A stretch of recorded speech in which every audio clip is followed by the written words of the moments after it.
Ready to get to the goddamn show started. The energy you give is the energy you can put back, man. Your first performer is absolutely hilarious. He's been running shows all over the city. How about we make some amazing noise for Jake Spencer, y'all? Oh my gosh, thank you guys so much. I've been going through a lot of changes. I should tell you a bit about me. I started comedy late. I'm 46 years old. I started when I was 39, which is a weird time to start anything new. Especially comedy, because suddenly I was hanging out with a lot of 20-year-olds again, which I hadn't done for a while. And the result was I got a lot of free drugs.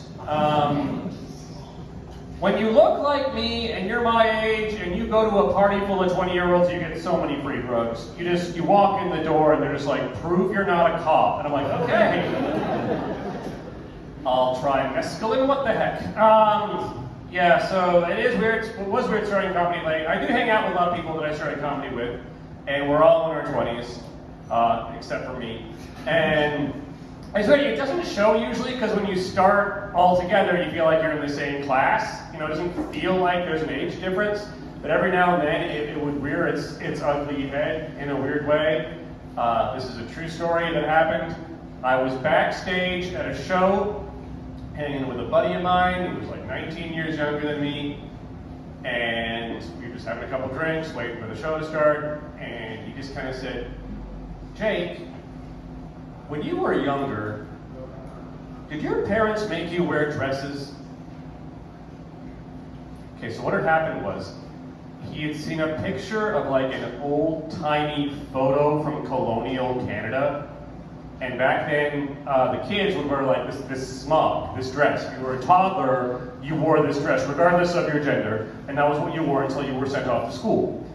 So this 26-year-old man, knowing I was born in 1977, thought I was raised in the manner of a child from the 1800s.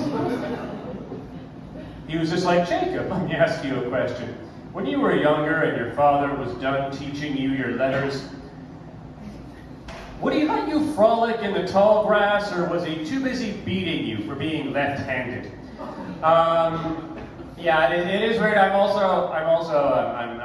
an older single person, but I have some hope there, even though I've never been married, because like 3 of the women I dated in university have gone back to their maiden names and friended me on Facebook. So I got a good feeling about 2024. Like, I am solid second husband material.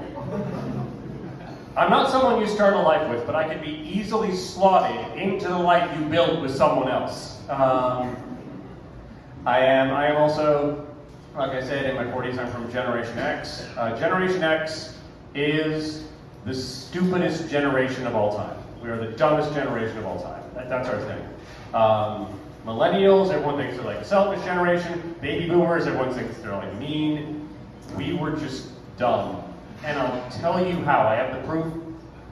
We were the last generation that could have afforded to buy homes on a middle-class income, and then we just didn't.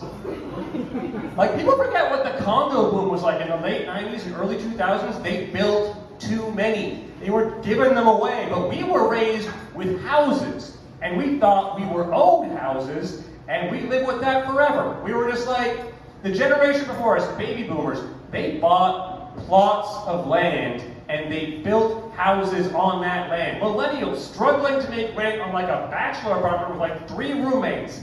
We stared at an 800 square foot condo across the street from a park, 3 blocks up from a beach, and we were like, I don't know, the patio's kind of small.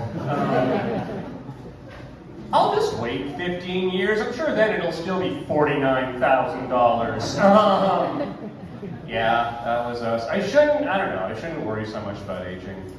I gotta look at my folks. Like, my folks, they're in their 70s, and they are just like rocking it. They have nothing left to prove. Everything is discounted.